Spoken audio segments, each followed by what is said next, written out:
تعالوا لنحكي سوري بكل بساطة وبكل صراحة. كتير عم تجيني تساؤلات من أصدقاء مقربين إنه بدنا نفهم أنتوا ليش خايفين من الإسلام. أنا بدي أقول بكل بساطة، نحن ما لنا خايفين من الإسلام. الإسلام هو دين سماوي مثل كل الأديان السماوية اللي إجت لتشدد بالإنسان، تضبط العلاقات الاجتماعية وتحاول إنه تشرعن طريقة الحياة وتضبط الأخلاق وتعطينا نفحة من الإنسانية كيف نقدر نتعامل فيها مع بعض. الخوف هو مانو من الدين الإسلامي، الخوف هو من التطرف بالدين الإسلامي إذا صار بإيده سلطة وإذا صار بإيده قرار. هذا الشيء مو لأنه دين إسلامي، هذا الشيء نفسه بينطبق على النظام المتطرف اللي كان هو كمان عم يرسخ فكرة إنه أنت يا بتكون معي يا أنت خاين وبدك تتعاقب وبدك تنظلم وممكن إنك تنسجن وحتى إنك تنقتل. التطرف بكل أشكاله هو مرفوض لما منكون نحن عايشين ببلد فيها تنوع ديني، تنوع طائفي، تنوع فكري. الناس اللي ما عندها هي القناعات الدينية المتشددة أو ما عندها نفس العقيدة، ممكن هذا الشيء يشكل تخوفات عندها إنه أنا شو رح يكون مصيري بهي البلد، وأنا يا ترى هل هي الضوابط والقوانين اللي رح تطبق ممكن إنها تأذيني وتقلل لي من حريتي أو تاخذ لي جزء من حقوقي كمواطن بمتلك كل الحقوق تحت قانون عادل وتحت دستور متساوي. في كتير ناس عم تعبر عن تخوفات، وهدول الناس برجع بأكد ما نون تابعين لدين محدد أو لطائفة محددة، لأنه كمان في كتير إسلام سنة هن المتخوفين من أن الدين الإسلامي يستلم السلطة لحتى ما يتحول لأداة تطرف وأداة فرض بعادات، بطريقة حياة، بأسلوب تفكير للناس بشكل عام بغض النظر عن حريتها الشخصية. الخوف ليس من الدين، الخوف من الدين لما بيستلم سلطة، الخوف من أي فكر لما بيستلم سلطة، لأنه ممكن يتحول لديكتاتورية بشكل تأذي حريات الناس وما تخليها تكون مرتاحة بطريقة حياتها وطريقة حرياتها. ولكن بنفس الوقت ما بدنا ننسى أنه النظام هو اللي عزز هاي التفرقة الطائفية، هو اللي خلانا ما نعرف بعض، حبسنا بحارات بعاد عن بعض، نحن ما اختلطنا مع الآخر المختلف. أنا رح أعطيكم مثال كتير بسيط. في أحد السيدات اللي التقيت فيها بأول الثورة اجت لعندي على البيت، كانت جاية من ضيعة بسيطة، قالت لي أنتي شو؟ قلت لها أنا مسيحية. قالت لي شو يعني مسيحية؟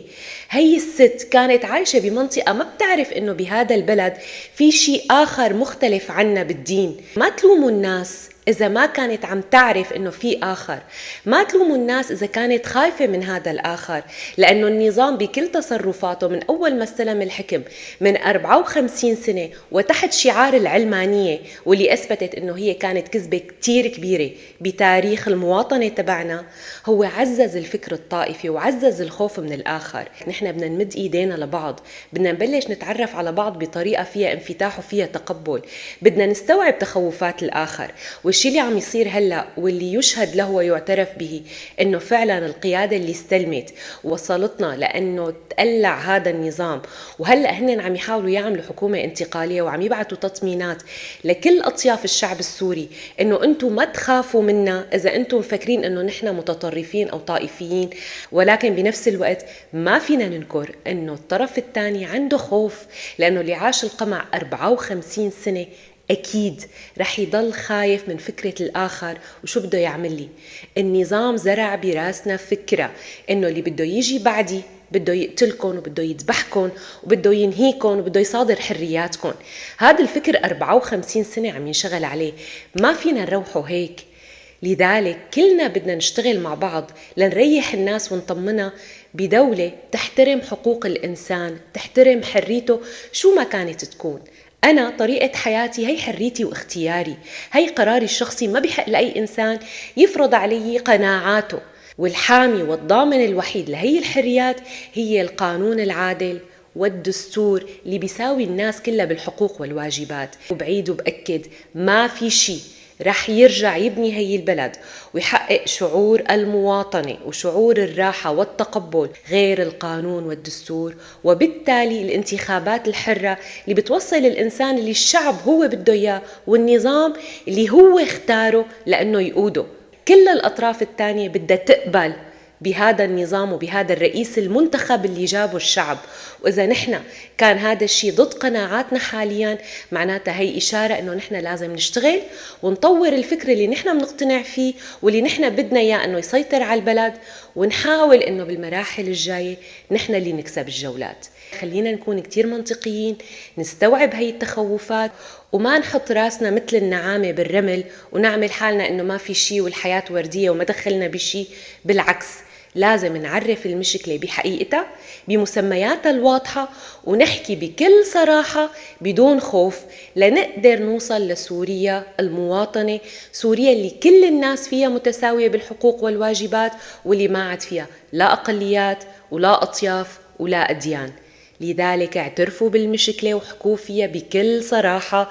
نحن عنا طائفية وعنا خوف من الآخر، والسبب الرئيسي هو سياسة النظام اللي قمعت وظلمت وقتلت ورهبت كل شخص مختلف عن فكره. لذلك ما بدنا يتكرر نفس السيناريو بفكر ديني وطائفي. أنا ما بخاف من ابن بلدي المختلف عني بالدين، أنا بخاف من الفكر المتطرف اللي بده يقصيني ويخوفني إذا هو استلم الحكم. خلينا نستوعب هاي الحقائق ونلاقي حلول عملية، وصدقوني أنا إيماني كتير كبير وعن جد عندي أمل إنه البلد رح تكون بخير. بس اشتغلوا لأنكم تنشروا الفكر اللي انتوا بتآمنوا فيه وعلوا صوتكم وما تخافوا.